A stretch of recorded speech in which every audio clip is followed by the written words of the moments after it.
Hi, I'm Jeremiah Schoenberg from SW Urethane, the technical support manager. I'm here with Rusty Schrader. You might know him from Sprayfoam Worldwide as an influencer, and he also owns Allstate Polyurethane in California.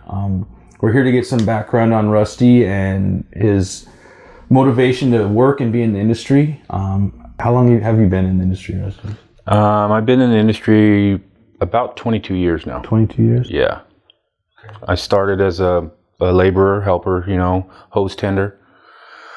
Once I got on the job, and then my boss at that time was the owner of the company also, so like with all owner-operators, he was constantly answering his phone, setting the hose down. It was a super hot day. I picked up the foam gun and I started spraying. He turned around, he looked at me, he checked my foam, he got in his truck and left, and then, like I say, it took me that night. I shut the machine down after it was done. Not to mention I oversprayed 4 cars that day, and then the next day it took me 3 days to figure out how to turn this machine on and get everything dialed in. When I called him and asked him for the help, he said, figure it out. That's the only way you're going to learn. Yeah. So you're here this week to learn more, to help and work on training with us at SWD, and considering the growth that this industry has had, and the influence of sites like Sprayfoam Worldwide. Do you see the growth in sites like that as a positive for the industry more than anything else? Do you see your contributions and questions kind of steering towards guys getting more informed and more trained so they don't have to go through that kind of thing? Yeah, absolutely. There's no reason in today's marketing and industry that we're in that anybody should have to learn the way that we learned. There's no reason for it. We're hard-headed guys. It's that simple. It's going to take hands-on learning for us. Book learning is not going to teach us anything, or anybody else everything that they need to know. Field experience is a mandatory thing. But I do feel that, in my position, I've never had classroom training. All of my training is field experience. So when I'm on Sprayfoam Worldwide, and I get questions, I get a lot of questions from certain people because, I run E20 machines. So I get a lot of questions from E20 operators also, so I'm pretty good at that. But then when we get into the technical data of the foam, I can't explain to them the proper way.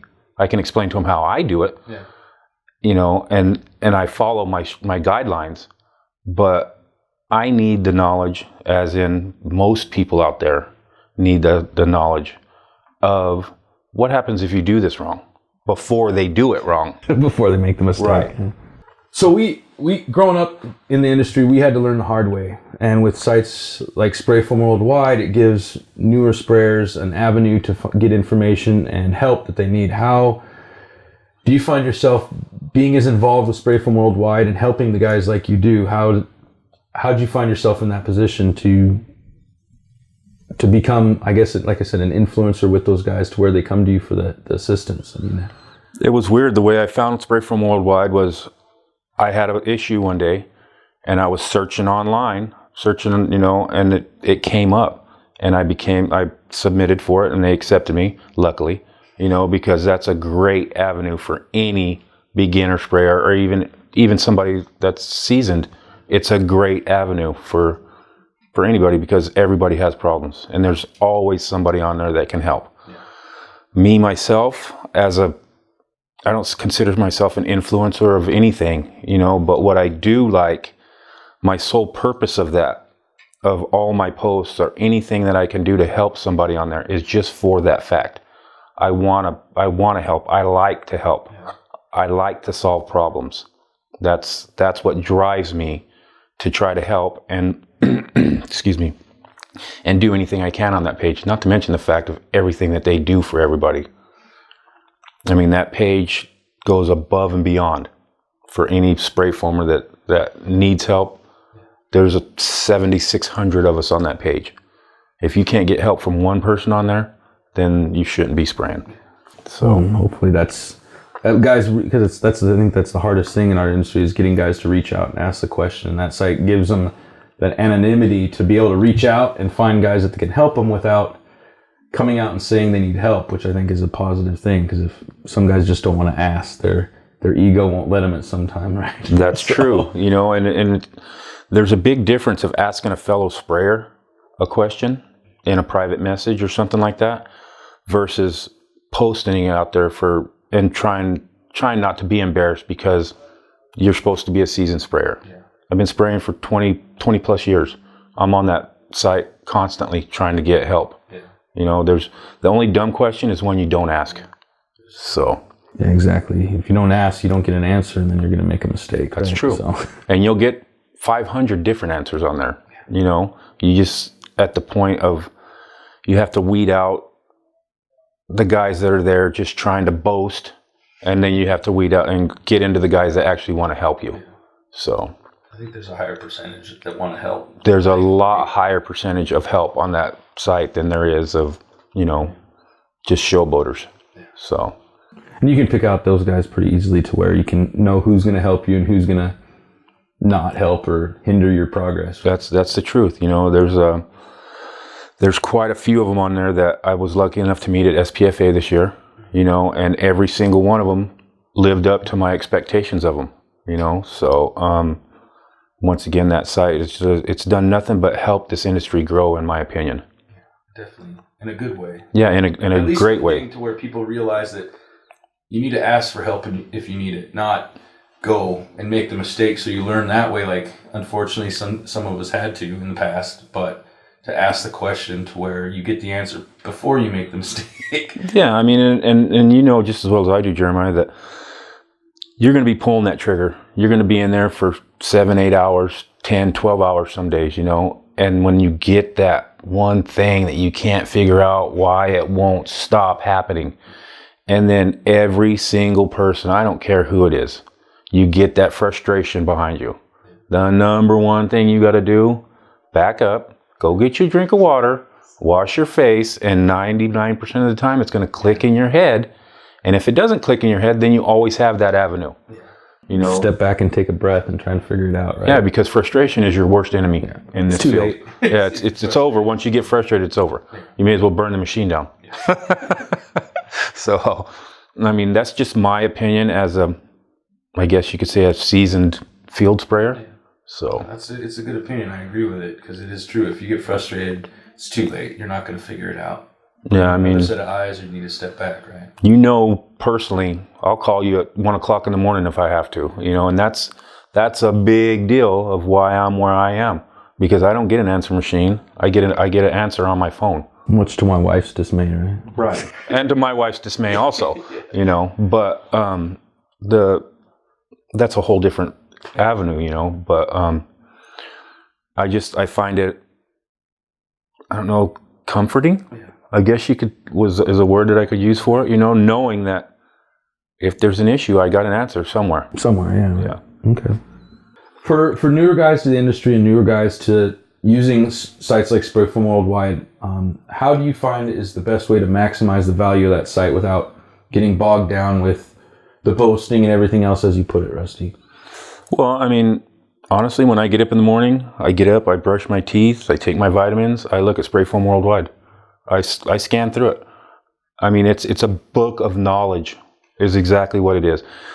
Obviously, I post on there a lot. You know, I post numerous times a day sometimes of my work. And obviously it's because I'm proud of my work, but they're not all pretty. We all see that. And I just want everybody to know that they're not all going to be pretty, you know. The value of Sprayfoam Worldwide, in my opinion, is I look through there. I see people on there. I see Wayne Hawk. I see Jennifer Edwards, new woman in our industry, killing it in this industry. And that drives me to make myself want to be better. You know, not just because of the fact that I'm a prideful person. You know, we all are in this industry as far as I'm concerned. The fact that I can look on there and see other people expanding their horizons and coming up in this world that we live in, you know, because our Our world is our world. We have our families and all that stuff, but when we go to work, we become spray foamers. And that's just the way it is.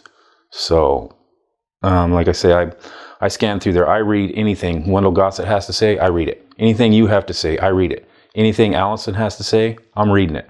You know, there's Robert Vasquez, anybody on there, those people that are posting, Justin Poole, anybody like that are posting.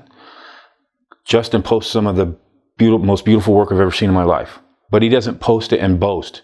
He posts what he sprays, his temperatures, and he doesn't do that to show everybody I'm better than you. He shows everybody to do it. Look what I can do. Here's how I've accomplished. This is what I've done, and you can get this if you just follow these examples. And if you follow the examples that are posted on that page, you may not get the same results at first. My foam was garbage looking. It was good. It was an adequate insulation job. But from that site, it's brought me to where I want to be better. And that's what I think that site does. The biggest thing it does for me is it makes me want to be a better sprayer every day. Motivation. Yes. It's also not just me, but my son, you know, he's been in the industry about 13 months now, you know, and it's brought him from a straight stone cold rookie that didn't even know how to turn a reactor on like I was 20 years ago. And he's to a level now that I was, it took me 10 years to get to, and he's done it in a year. So when you're out there by yourself, and you don't have to make the mistakes to learn, you're going to learn a lot faster, right? Right. It's more cost effective. You're obviously not spending $1,000 a day plus downtime rebuilding guns, you know, and then crossing over into whips. We've all done it.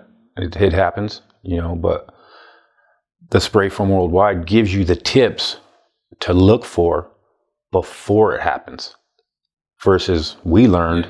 You're reading, instead of like learning from the mistakes, you're seeing other people's mistakes before you make it. So when you see it almost happening, you're catching it before it blows up in your face. Absolutely.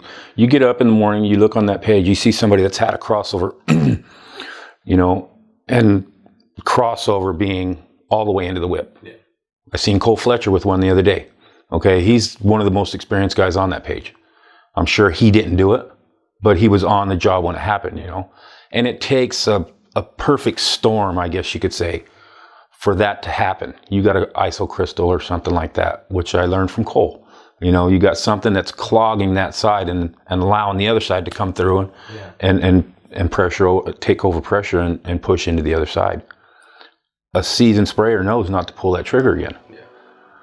The rookie sprayers that we have coming up in this world, they're going to pull that trigger 2 or 3 more times unless they've looked at that morning before they went to work and said, hey, this is exactly what's happened to me. Don't pull the trigger again.